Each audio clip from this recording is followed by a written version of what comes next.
जब मेरे ऊपर अटैक हुआ था तो मैं अपना चेहरा देख के डरती थी। और मेरी बेटी भी मेरे सामने नहीं आती थी और मुझसे बोलती थी कि मम्मी भूत है। बहुत मुश्किल था उसको शब्दों में कहना, तो बहुत ही मुश्किल है। उसने मेरी लाइफ पूरी ख़राब कर दी और उसको सिर्फ 1.5 साल की सज़ा में ही वो अपनी लाइफ को फिर से पहले की तरह ही जी रहा है। मैं एक आँख से नहीं देख पाती हूँ, मतलब अभी तक भी सिर्फ एसिड अटैक को लेके बातें होती है। इंडिया में एसिड रेगुलेट है, आज भी 20-30 रुपीज़ का बोतल मिल जाता है और एक पूरी ज़िंदगी किसी की तबाह कर देता है। अटैकर जो होते हैं वो आराम से घूमते हैं, जिसकी कोई गलती नहीं होती वो हर टाइम मरते रहते हैं अपने आप को देखकर। डालने से पहले उसने ये चीज़ बोला कि अगर तुम मेरी नहीं हो सकती तो मतलब किसी की तुम नहीं हो सकती हो। इतनी हंसी खेलती हुई दुनिया थी मेरी। मैंने अपने आप को 7 साल घर के अंदर रखा। ठीक है, बॉडी डिसफिगर होता है, वो मेंटली कितना प्रेशर में होते हैं वो कोई भी नहीं जानता है और कोई जान भी नहीं सकता है, वो रियलाइज़ कोई भी नहीं कर सकता है। हमारा कानून इतना क्यों उनको पनिशमेंट नहीं देता ताकि और लोग डरें। न्याय की बात करें तो मेरे केस में 2.5 ईयर के बाद मेरे केस में डिसीज़न आया था। मतलब बंद हो गए फिर छूट गए, तो उनके लिए मुझे नहीं लगता कि सज़ा ही काफ़ी है। वो भी बड़ी बात है कि आज बातें हो रही है, उससे पहले बातें भी नहीं होती थी। मुझे नहीं लगता उनके लिए सिर्फ सज़ा ही काफ़ी है। इस वक्त हम मौजूद हैं नोएडा के शिरोज़ होम में और हमारे साथ ऋतु मौजूद है। ऋतु एसिड अटैक सर्वाइवर हैं, ऋतु हरियाणा से आती हैं। सबसे पहले ऋतु आपकी कहानी जानना चाहेंगे कि आपका जो कल्प्रिट था वो कौन था, क्या आपको न्याय मिला और अभी आप किस तरह से जो तमाम परेशानियां हैं उनको कैसे आपने डील किया और कैसे आप यहाँ पे आज आ करके एक सिंबल बन के बैठी हुई हैं। मैं आप सब कुछ अच्छे से विस्तार से बताइए। आपने पूछा मेरे अटैकर के बारे में। जो मेरा अटैकर था वो मेरा कज़न ब्रदर था और उसने पूरा एक गैंग बना के 18 पीपल्स थे, उसमें एक लेडीज़ भी इन्वॉल्व थी और मेरे ऊपर एसिड अटैक करवाया था। किसी से 1,25,000 रुपीज़ दिया था मेरे ऊपर अटैक करवाने के लिए। जिन लोगों के साथ ऐसा नहीं हुआ वो कल्पना भी नहीं कर सकते हैं कि किन सारी चीज़ों से आपको गुजरना पड़ा होगा। आपने जो सारी चीज़ें झेली और आज आप यहाँ पे बैठी हुई हैं और इस तरह से कि लोग आपको बुलाते हैं, आपको सिंबल की तरह देखते हैं, आप एक सिंबल हैं। आपने यहाँ तक का सफ़र कैसे तय किया और अभी आप क्या कर रही हैं जो कि चेंज ला रहा है, किस तरह से चीज़ें कर रही हैं? बहुत मुश्किल था, उसको शब्दों में कहना तो बहुत ही मुश्किल है और उसको ओवरकम करने के लिए एक तो मैंने अपना शायद सेल्फ कॉन्फिडेंस को कंट्रोल रखा और उसके बाद मेरी फैमिली ने बहुत सपोर्ट किया है। और मैं सेकंड फैमिली की बात करूँ तो छाव फाउंडेशन है मेरे लिए। छाव फाउंडेशन ने मुझे बहुत ज़्यादा सपोर्ट किया है कि आज मैं इस लेवल पे खड़ी हूँ, आज मैं यहाँ बात कर पा रही हूँ, आज मैं अपनी स्टोरी खुल के बता पाती हूँ, तो छाव फाउंडेशन की वजह से।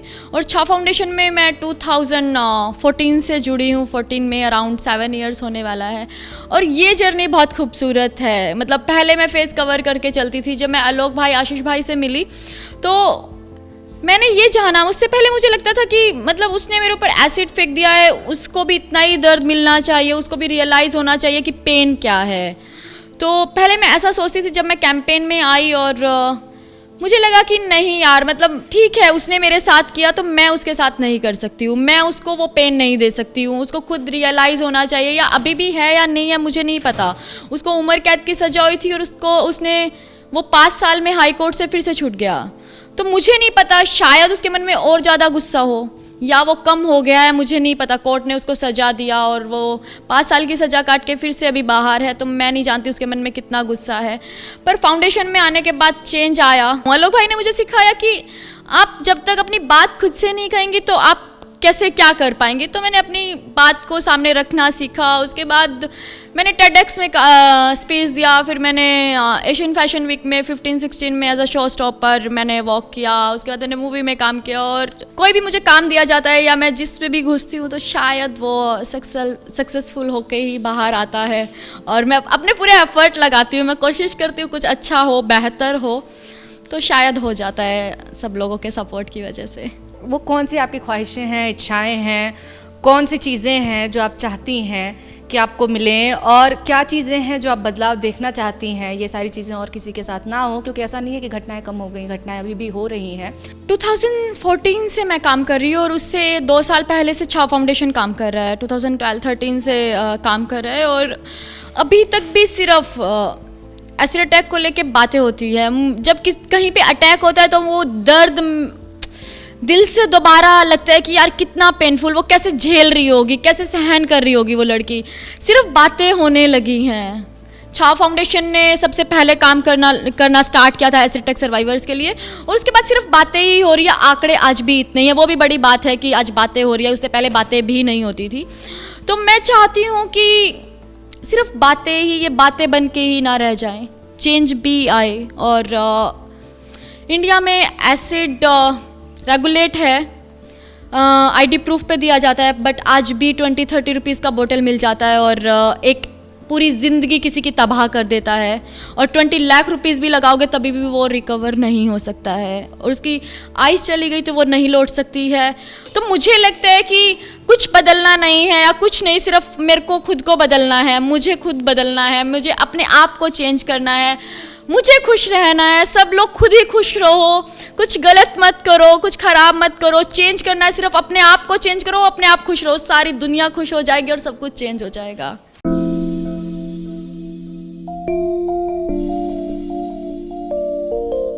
हमारे साथ शीरोज़ होम के एक और सदस्य शबनम मौजूद हैं। हम जैसे ही यहाँ पे आए, शबनम ने अपनी बिटिया की भी तस्वीर दिखाई। एक बिटिया है प्यारी सी, उनके बारे में भी हमें बताया। शबनम आगरा से आई हुई हैं, हम इनसे बात करेंगे। सबसे पहले तो हम शबनम ये जानना चाहते हैं कि जो आपका अटैकर था, क्या उससे जेल हुई, क्या आपको न्याय मिला, और क्या चीज़ें हुई, पूरी प्रक्रिया क्या रही? सबसे पहले मुझे आप ये बताइए।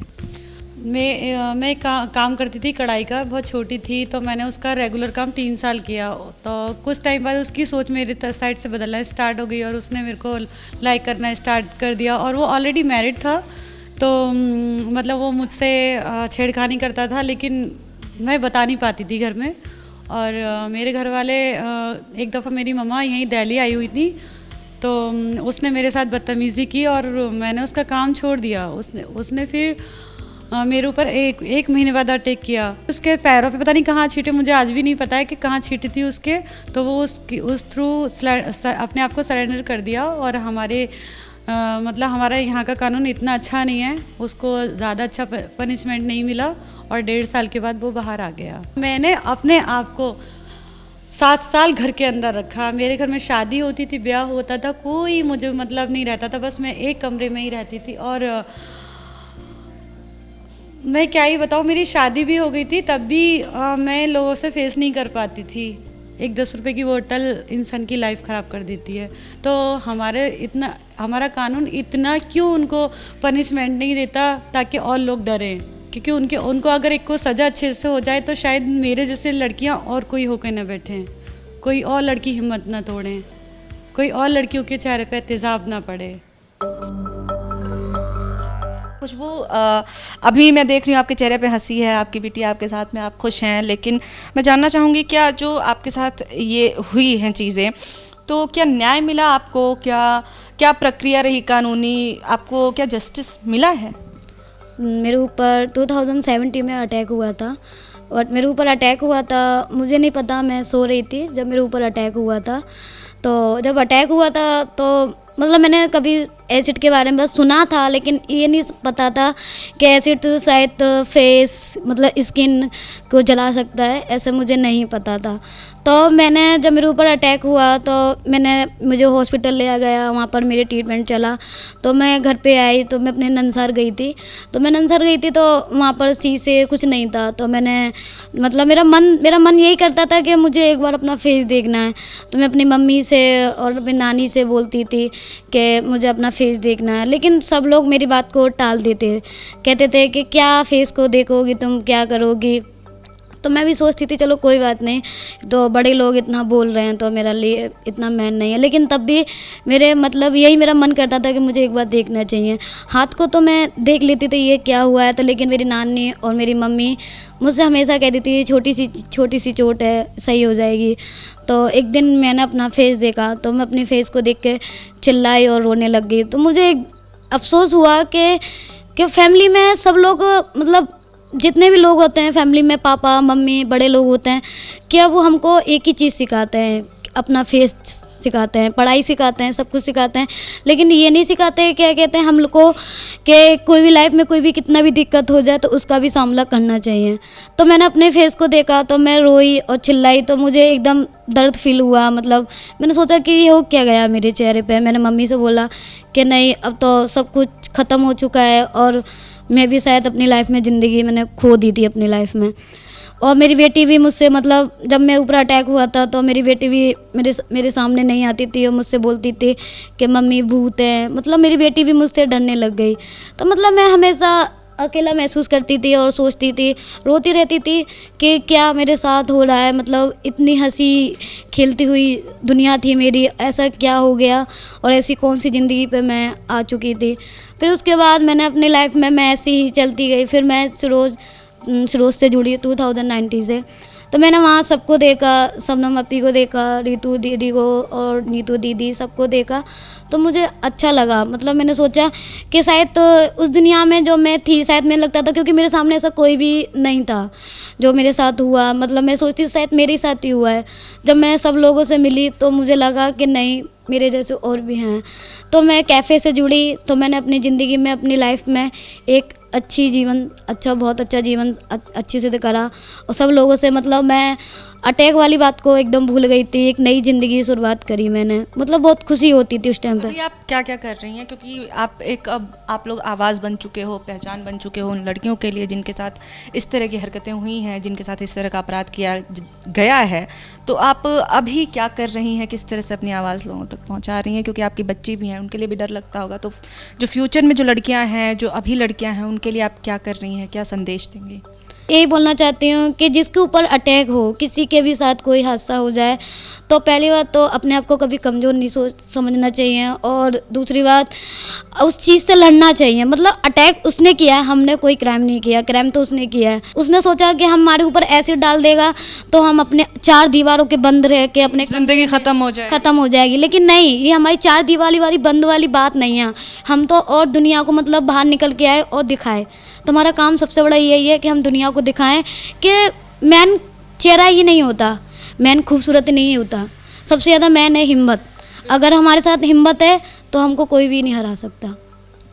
बहुत अच्छी बात आपने सुनी खुशबू से, जिनका कहना है कि चेहरा ही तो सब कुछ नहीं है, हमारी अपनी ज़िंदगी है। और वो अपराधी जिन्हें लगा था कि ज़िंदगी ख़त्म हो जाएगी एसिड फेंकने से, उनको भी गलत साबित कर रही हैं ये। और हमारे साथ मौजूद है नगमा। नगमा के बारे में हमने सुना है कि गाना बहुत अच्छा गाती हैं ये और काफ़ी आर्टिस्टिक है नगमा, तो हम वहाँ पर भी जाएँगे। बट उससे पहले हम आप की जो कहानी है वो भी हम जानना चाहेंगे नगमा की, किस तरह से चीज़ें हुई, कौन था आपका अपराधी, क्या उसे सज़ा मिली, क्या आपको न्याय मिला?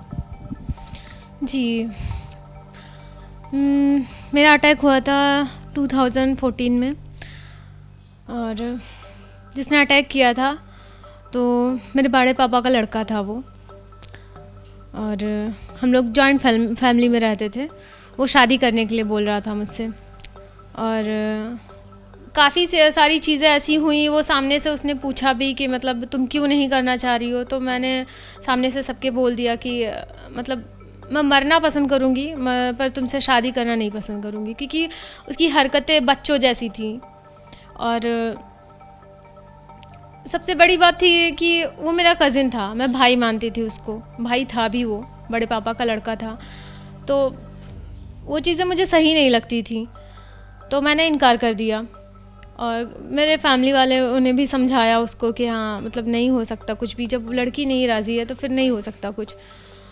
तो उसके बाद फिर वो पता नहीं कैसे मान गया उस टाइम पे कि हाँ ठीक है, जहाँ आपकी मर्ज़ी हो आप कर सकते हो शादी। उसके बाद उसके 2 दिन के बाद उसने मेरे पर एसिड डाल दिया। उस टाइम पे मम्मी थी मेरी, तो उनको मेंटली प्रॉब्लम थी थोड़ी, तो इस वजह से उनको नहीं पता था कि मेरे साथ क्या हो रहा है। तो वो सामने ही बैठी थी जब ऐसा हुआ था।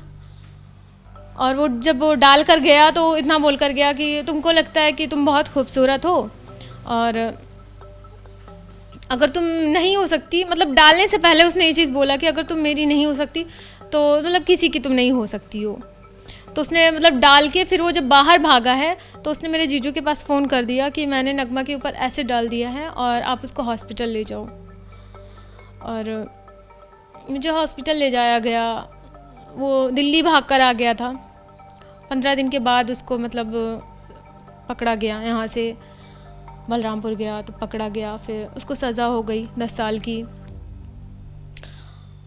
अभी वो जेल में है। इस केस को हुए 6 साल हो गए। यानी जल्दी छूट भी जाएगा फिर तो कुछ सालों में? जी 4 साल में तो छूट जाएगा। 10 साल की सज़ा हुई है उसको। कहना क्या चाहेंगे, इस तरह से जो कानून बने हैं उसके बावजूद बहुत सख्त सज़ा तो नहीं दिखती है कि लोगों को मिल रही है, क्या आप बोलेंगे? मुझे ये लग रहा है कि इंसान देख रहा है, इतना सब कुछ हो रहा है, सब देख रहे हैं कि एसिड के बाद क्या होता है। मतलब एसिड होता है जेल में, मतलब बंद हुए काफ़ी टाइम तक, मतलब बंद रहे फिर छूट गए। तो मुझे लगता है ये कॉमन सी चीज़ लोग समझ लिए हैं कि ज़्यादा से ज़्यादा क्या होगा, मतलब जिनके पास पैसे हैं वो पैसे देकर आज़ाद हो जाएंगे, जिनके पास नहीं है वो कुछ साल काट कर फिर आज़ाद हो जाएंगे। तो मुझे नहीं लगता उनके लिए सिर्फ सज़ा ही काफ़ी है। मतलब बंद हो गए फिर छूट गए तो उनके लिए मुझे नहीं लगता कि सज़ा ही काफ़ी है। तो कुछ ऐसा कानून को करना चाहिए जिससे उनको भी लगे कि हाँ अगर मैं ऐसा कर रहा हूँ तो इसके पीछे फिर मेरा क्या होगा। तो इसको करने से पहले वो 10 बार सोचें। सिर्फ वो सज़ा को ही सोचकर वो मतलब कॉमन सी चीज़ समझ लेते हैं कि हाँ बस क्या होगा, कुछ दिन बंद रहेंगे फिर छूट जाएंगे, क्या है मेरे पास पैसे हैं तो क्या मैं तो आज़ाद हो जाऊंगा, कोई नहीं डालो। मतलब एक कॉमन सी चीज़ समझ रखी है इस चीज़ को। तो मेरा मानना है कि उनको ऐसी सज़ा देनी चाहिए कि जिससे एक बार अगर ऐसा कुछ हो तो उनको पता चले ये चीज़ कि हाँ अगर मैं ऐसा कर रहा हूँ तो इसके पीछे फिर मेरा क्या होगा। और अगर एक के साथ ऐसा कुछ होता है, कानून ऐसा स्ट्रिक्ट हो जाए, अगर एक के साथ कुछ हो ऐसा, तो शायद मतलब कुछ हो सकता है कि हम ऐसा कर रहे हैं, ऐसे डाल रहे हैं तो अब ऐसा नहीं हो रहा है कि सज़ा हो रहा है, इससे बुरा हो रहा है हमारे साथ, इससे ज़्यादा हो रहा है, कानून ज़्यादा स्ट्रिक्ट हो गई है। तो मुझे ऐसा नहीं करना चाहिए, सिर्फ सज़ा ही काफ़ी नहीं है इन लोगों के लिए। तो आपने सुना नगमा को, और आप देखिए कि इनकी बातों से आपको पता चल गया होगा कि अपराधी जो हैं उनको सज़ा नहीं मिलती है, और ये अपराध करता हमारा समाज, वो समाज जो कि जेल से छूटने के बाद 1 साल बाद, 2 साल बाद, 4 साल बाद इन अपराधियों को सहजता से स्वीकार कर लेता है। उनकी ज़िंदगी उसी पुराने ढर्रे पे आ जाती है। लेकिन जो एसिड अटैक के विक्टिम्स होते हैं, क्या उनकी ज़िंदगी उतनी आसानी से वापस पटरी पे आ सकती है? जीवन भर के लिए एक चोट, अपने लिए भी डर, अपने बच्चों के लिए डर, अपने भविष्य के लिए डर, हर वक्त एक डर में रहने के लिए लड़कियाँ मजबूर हो जाती हैं, और कैसे कैसे भी करके इस डर से निकलती तो हैं, लेकिन ये ज़ख्म जो है, जो दाग छोड़ गए हैं, उनका क्या होगा? तो जब तक सख्त सज़ा नहीं मिलती है तब तक इस तरह के अपराध नहीं रुकने वाले हैं। कैमरा पर्सन रवीश पांडे के साथ निवेदिता शांडिल्य, एबीपी न्यूज़, नोएडा।